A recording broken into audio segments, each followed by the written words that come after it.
Knowing who you are. Knowing who you are. Being able to answer this question, who am I? And what do I want? You know, many times when I go out of the country, I am baffled by that question. To explain, what is your occupation? I've stood there for 10 minutes. Well, am I a talk show host? Well, I'm more than a talk show host. Am I a businesswoman? I'm a businesswoman. I'm more than a businesswoman.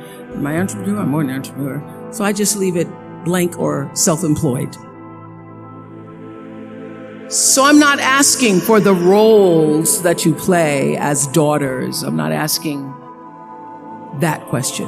What are the roles that you play as a daughter, as a friend, as a sister? You're going to be a lawyer. You're going to teach. You're going to be a pharmacist. I'm asking the bigger question of who am I? Who am I really? My answer is I am God's child. I am that which is born of all that is. I am, as Pierre de Chardin said, a spiritual being having a human experience.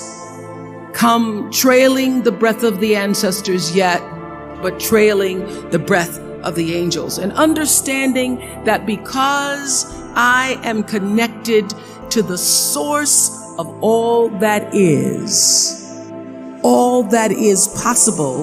possible for me. That's who I am. And what do I want? I don't want to just be successful in the world. I don't want to just make a mark or have a legacy. The answer to that question for me is I want to fulfill the highest, truest expression of myself as a human being. I want to fulfill the promise that the Creator dreamed when He dreamed the cells that made up me. What do I want? You must have some kind of vision for your life. Even if you don't know the plan, you have to have a direction in which you choose to go. I never was the kind of woman who liked to get in a car and just go for a ride. I had a boyfriend who would say, let's just go for a ride. I want to know, where are we going? Do we have a destination? Is there a plan? Or are we just riding? What I've learned is that's a great metaphor for life. You want to be in the driver's seat of your own life, because if you're not, life will drive you. Knowing who you really are in this space and time that we embody. That's number one. What do you want? Who are you? Number two, you must find a way to serve. Martin Luther King said that not everybody can be famous, but everybody can be great, because greatness is determined by service. Now, we live in a world where everybody wants to be famous and where we admire people for just being famous. We think being known brings us value. The truth is, all of that will fade in time. The real truth is that service and significance, service and the significance that you bring to your service is that which is lasting. So to be able to, whatever your occupation or job or talent or gift is, our honorees today getting doctorate degrees, to apparently opposite fields, HIV and AIDS and the spoken word. But what they have in common is service, using the spoken word in service to community and the world, using your knowledge and information about HIV and AIDS and medicine in service to the world. And if you look at all the most successful people in the world, whether they know it or not, they have that paradigm of service. Everybody's talking about Mark Zuckerberg and IPO. Service. Jay-Z rapping. Service. Through the word, to people, through song. For many years, I was really just happy to be on TV, and people would stop and say, "Oh, you on TV?" "Yeah, I'm on TV. I like being on TV. It's a nice job." That I went back and I took a long look at what it was I was doing on TV and made a decision that I was no longer going to just be on TV, but I was going to use TV as a platform, as a force for good, and not be used by TV. And I will tell you, my decision to make that significant change in the way I operated on television, using television as a service, changed my career exponentially. Service through medicine, service through art, using whatever it is you produce, your product, as a way of giving back to the world. When you shift the paradigm of whatever it is you choose to do to service, and you bring significance to that, success will, I promise you, follow you. Service and significance equals success. That's number 2. Number 3, it's so simple, but so hard to do. Always do the right thing. Be excellent. People notice. Think of how you notice. You go to Taco Bell, somebody gives you an extra napkin and some sauce. You notice. You want to go back to that person, because even at Taco Bell, excellence shows itself. Be excellent. Let excellence be your brand. Everybody talks about building a brand. I never even knew what that was. When people say, "You're a brand," I would say, "No, I'm just Oprah." What I recognize now is that my choice to, in every way, in every example, in every experience, to do the right thing and the excellent thing is what has created the brand. And what I know is that when you are excellent, you become unforgettable. People remember you. You stand out. Regardless of what it is, you become an unforgettable woman. And that is what we all want. We want to be unforgettable and not forgettable. So doing the right thing, even when nobody knows you're doing the right thing, will always bring the right thing to you. I promise you that. Why? Because the third law of motion is always at work. For every action, there's an equal and opposite reaction. That is so true in all of our lives. That's what Newton said. Celia in The Color Purple said it. Everything you even try to do to me, already done to you.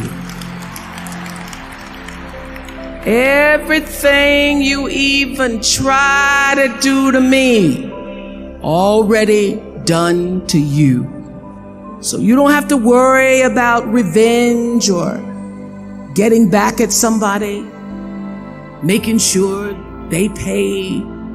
You just have to do the right thing, and the right thing will follow you even when people don't support it.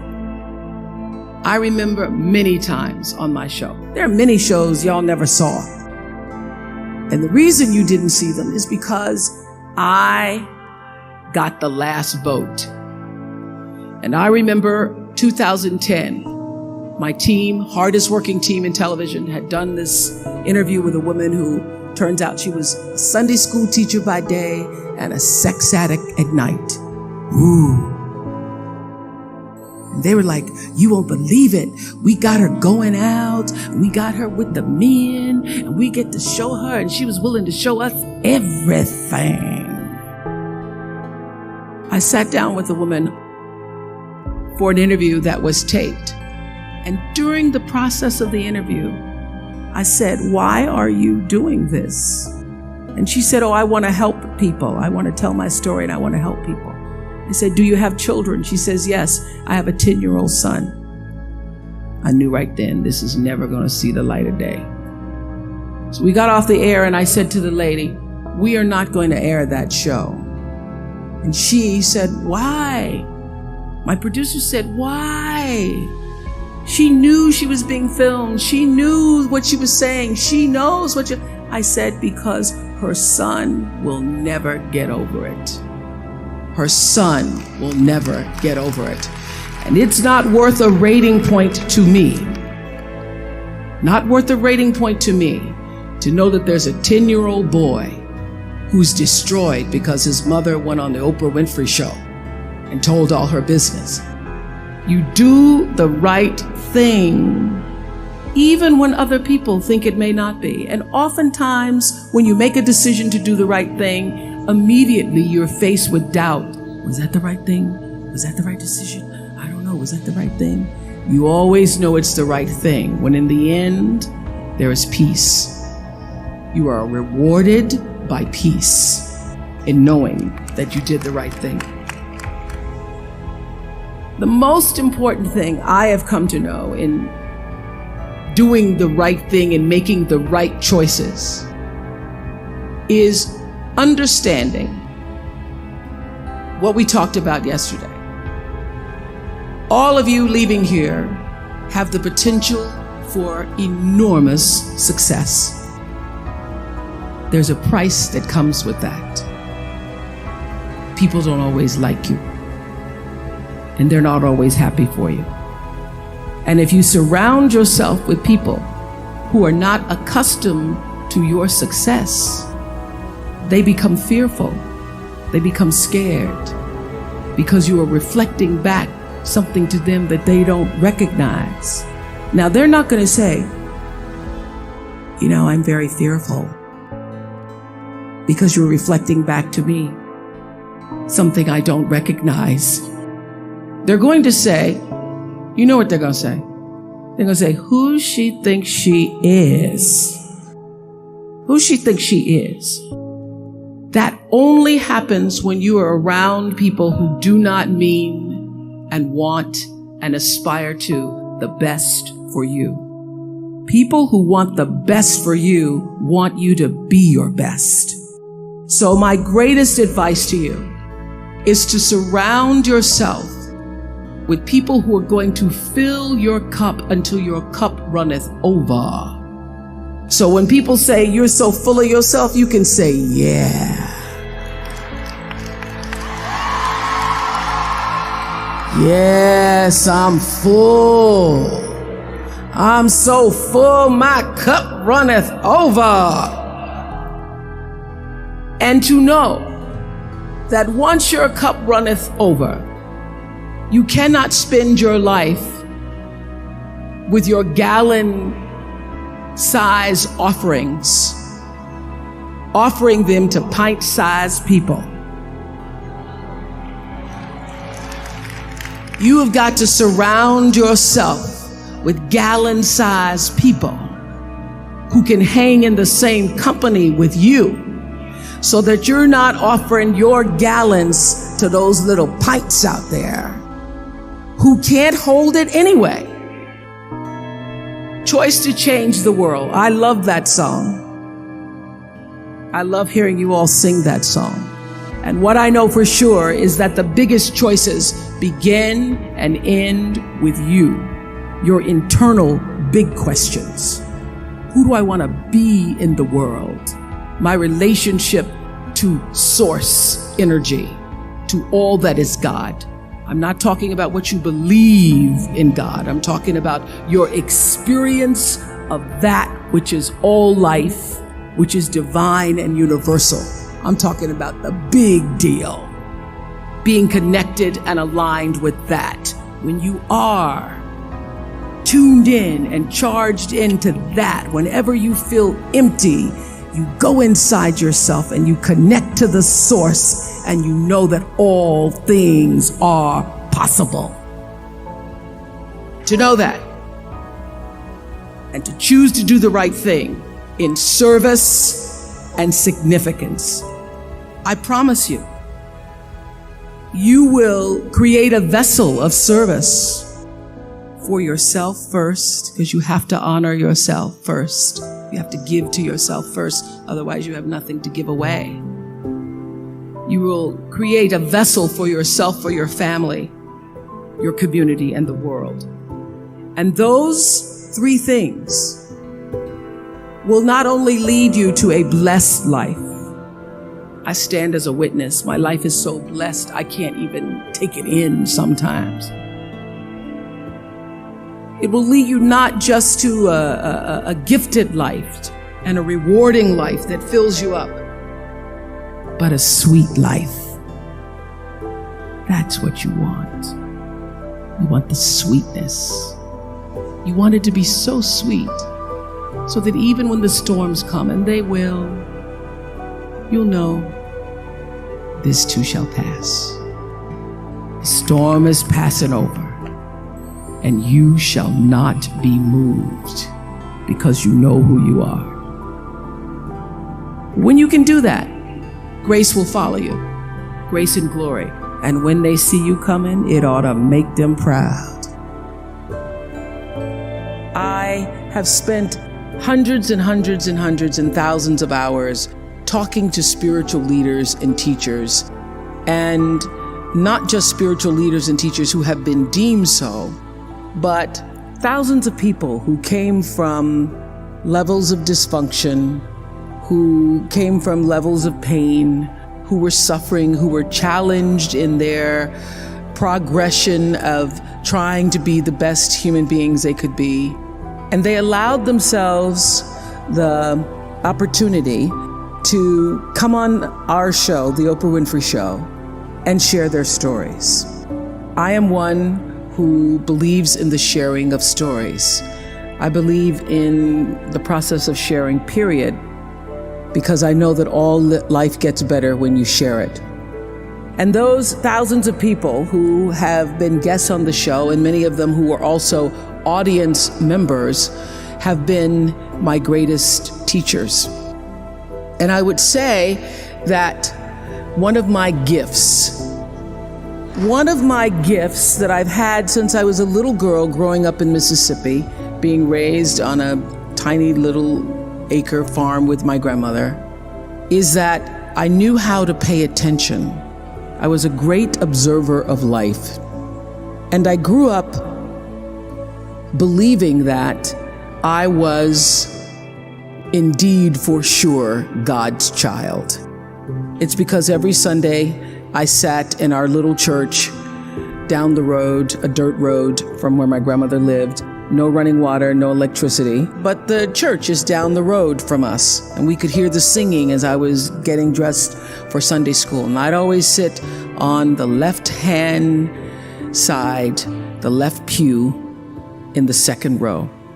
And I would listen to the preacher preach about the Lord thy God is a loving God, and sometimes he would say the Lord thy God is a jealous God.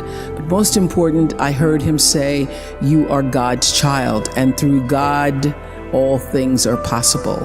And I literally took him at his word, so that by the time I was had to leave my grandmother because she became ill, and I was sent to live in Milwaukee with my mother, who had two other children, I got beat up on the playground because when people would ask me, who's your daddy? I would say, Jesus is my daddy. Sometimes he's my brother. And God is my father.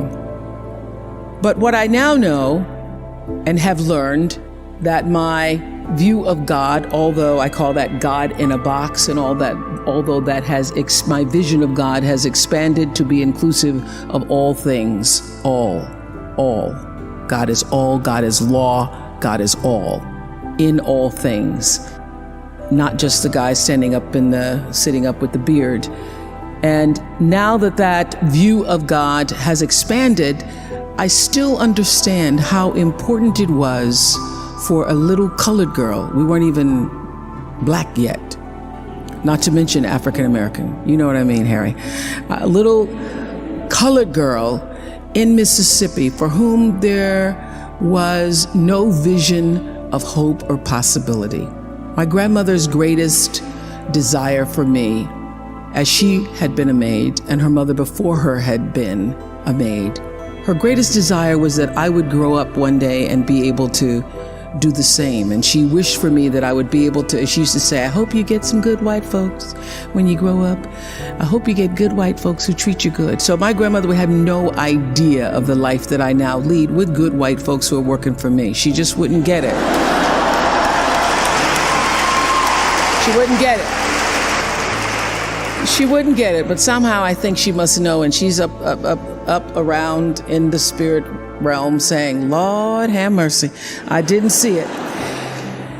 But I now know that having that belief system, that something greater than me was in charge of my destiny, of my fate, that it wasn't just me alone having to survive for myself, is the thing, is the value, is the rock that has sustained me. So my vision, my perception, my understanding of what it means to be a universal citizen has grown as I came to understand Acts 17:28, my favorite Bible verse that says, in God I move and breathe and have my being. So my every attempt in life has been, since I was a little girl, to be in that space that I call God, to literally live in the breath that is God, to live in the breath and allow the breath to breathe me as God. And that is the reason I see I have been able to manage fame, handle the success, grow in grace, grow in the wisdom and glory that is offered by that space that I know to be God. Because in God, I live and breathe, I move and breathe, and I have my being. And everything that I do and all that I am comes up and out from the center of that space, even when I didn't know what to call it. So I have paid attention to my life because I understand that my life, just like your life, is always speaking to you, where you are, in the language, with the people, with the circumstances and experiences that you can understand and interpret if you are willing to see that always life, God, is speaking to you. Now, it took me a while to actually really get this and to understand it, but once I did, I started paying attention to everything. And one of the reasons why I can now accept the fact that I can offer my gatherings of information and wisdom and call myself a spiritual teacher is that every single person who ever came on my show, and I hear there's like 37,000 guests I've talked to, a lot of them came from dysfunction and a lot of them wouldn't appear to be teachers, but every one of them had something to say that was meaningful and valuable and that I could use to grow myself into the best of myself, which is what all of our jobs are. Your number one job is to become more of yourself and to grow yourself into the best of yourself. One of my greatest teachers was a man named John Diaz. We were doing a show called Would You Survive? And on Tuesday, October 31st in 2000, Singapore Airlines Flight 006, a Boeing 747 from Taipei to Los Angeles, took off with 179 souls aboard. 4 crew and 79 passengers perished in that flight, a total of 83 fatalities. There was a typhoon rolling through at the time, and the plane went down the wrong runway. Now, what's interesting, John Diaz was on that plane, and he had several indications, which I'll talk about later, whispers, that he shouldn't have gotten on the plane. But he did anyway. He got on the plane and he managed to be one of the survivors. And on the Oprah show, I was asking him, what do you think it was that you were one of the survivors? And I said, do you think it was your position on the plane? Because he was in first class and he was sitting on the right next to an exit door. And he said, yes, I think it might have been the position of the plane. And also my quick thinking, he says, and the fact that I didn't stop moving. So I said, you don't believe, you're not a religious man? You don't believe that there was some kind of divine intervention going on there? He goes, no, I'm not a religious person. I do not believe that it was anything divine. I don't believe that. I did see, he said, as I got knocked back into the plane, that it looked like Dante's Inferno, with people strapped into their seats and just burning. And it seemed a bit to me, as I turned and looked backwards, like there was a light coming out of the tops of their heads. I guess you could call it an aura, was leaving their bodies. And some lights were brighter than others. It changed, he said, it changed me. It gave me a new kind of spirituality, in a sense, that I now believe somehow, I don't know how, but life continues on somehow through that light.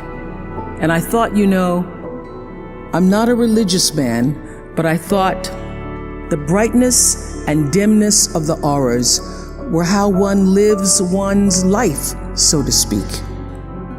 So that's one of the major things that really has changed with me since then, he says. I want to live my life so my aura, when it leaves, is one of the brightest ones. That's one of those moments that happens and you know that it's bigger than a show about survivors.